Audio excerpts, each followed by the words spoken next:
It's hard to get too excited about a win over Cincinnati, but the Baltimore Ravens put on such a clinic that the blowout over a winless team was still impressive.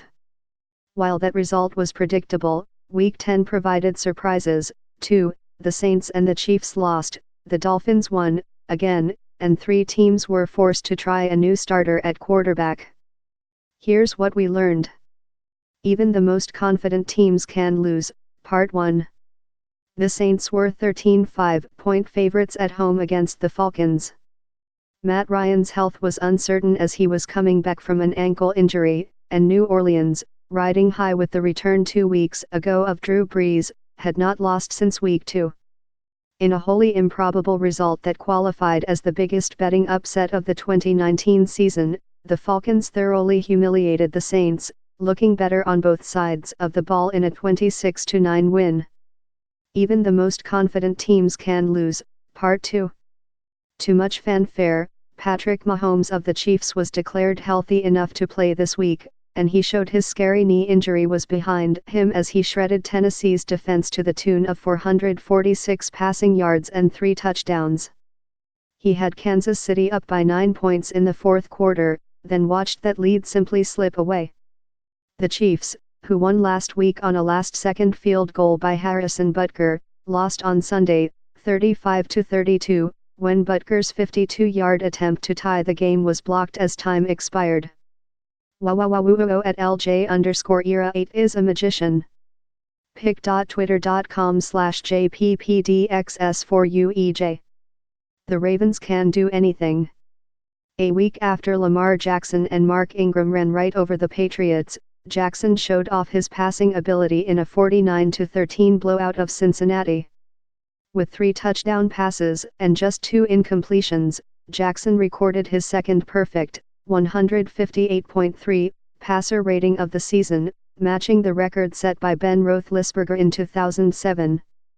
Lest you think Jackson would deprive fans of a rushing highlight, he threw in an electrifying 47-yard touchdown run in the third quarter in which he spun and sliced his way straight through a stream of Bengals defenders on his way to the end zone. No, really, the Ravens can do anything. For icing on the cake, Marcus Peters, a cornerback Baltimore received in a salary dump trade with the Rams, returned an interception 89 yards for a touchdown.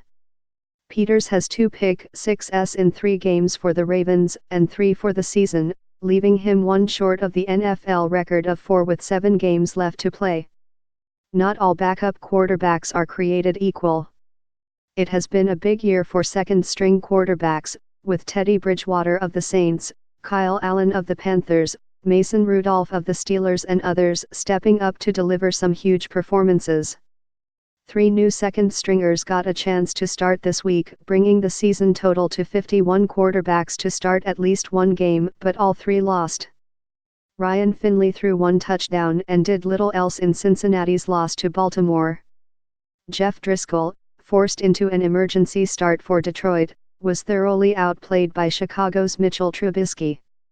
And the veteran Brian Hoyer, filling in for Jacoby Brissett of the Colts, threw 3 interceptions in a loss to the Dolphins. The Dolphins aren't tanking.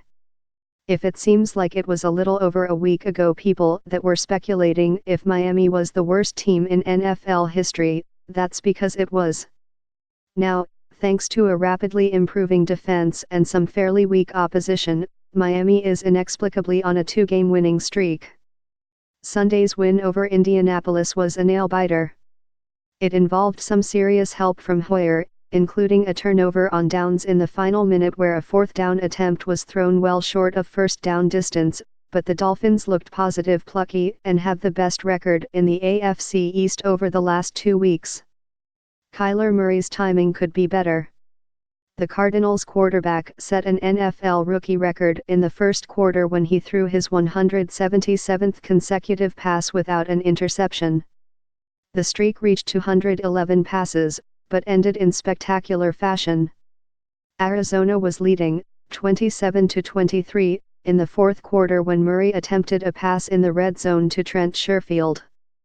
Sherfield slipped. Tampa Bay cornerback Jamal Dean leapt over the receiver to snag the pass and, 6 offensive plays later, Peyton Barber ran the ball into the end zone, putting the Buccaneers ahead to stay. Murray had not thrown an interception since Week 4.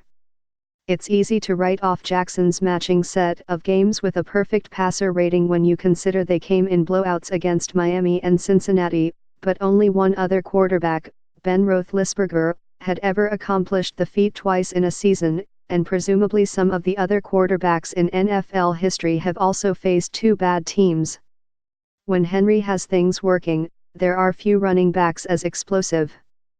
He found plenty of room to run against Kansas City's defense and he helped lead his team to a comeback win.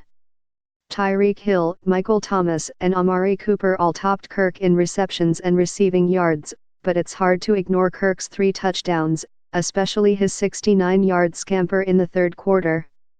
Asterisk except when it takes more. Packers 24, Panthers 16. The snow was falling in Green Bay, and the Packers, showing off some toughness at home, earned a win the old-fashioned way by stopping Carolina's Christian McCaffrey at the goal line as time expired. Titans 35, Chiefs 32. Kansas City's defense falling apart was hardly surprising, but Ryan Tannehill and Derrick Henry deserve as much credit for winning this game as the Chiefs do for losing it. Falcons 26, Saints 9. We didn't play well enough to win today, really, against anybody, Coach Sean Payton said of the Saints.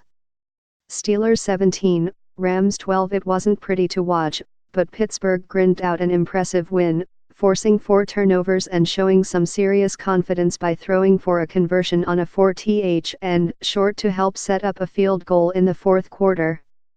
Vikings 28, Cowboys 24. Dak Prescott threw for 397 yards and 3 touchdowns, but Dallas played cute with the clock at the end, running the ball in the red zone multiple times, and Prescott threw incomplete to Ezekiel Elliott on 4th down, turning the ball over and handing the game to Minnesota. Ravens 49, Bengals 13. It was as ugly of a loss as you'll see, but Cincinnati did manage the unusual feat of outrushing Baltimore, 157-136, becoming the second team to do that since Lamar Jackson took over at quarterback last season. Browns 19, Bills 16. Cleveland was largely outplayed by the visiting Bills, and Buffalo had a chance to tie it as time expired before Stephen Hauschka's 53-yard field attempt fell short, but with the way things have gone for the Browns, a win is a win is a win. Dolphins 16, Colts 12. This win was mostly about Miami's defense and Jacoby Brissett's absence for Indianapolis, but Ryan Fitzpatrick encapsulated the Dolphins' determination as he impatiently tried to push his way out of a medical tent while waiting to be evaluated for a possible concussion. He was eventually cleared and allowed to return. Buccaneers 30, Cardinals 27. A truly odd season continues for Tampa Bay, which saw its red-hot wide receiver Mike Evans cool off, and its quarterback, Jameis Winston, throw 2 interceptions, but won anyway. Jets 34, Giants 27. Jamal Adams took some heat when he compared himself to Tom Brady and Aaron Donald, but he lived up to his confidence in this one with 9 tackles, 2 sacks and a fumble recovery for a touchdown. Bears 20, Lions 13. Mitchell Trubisky will likely turn the TVs back on at Chicago's practice facility after his 3-touchdown performance in a win.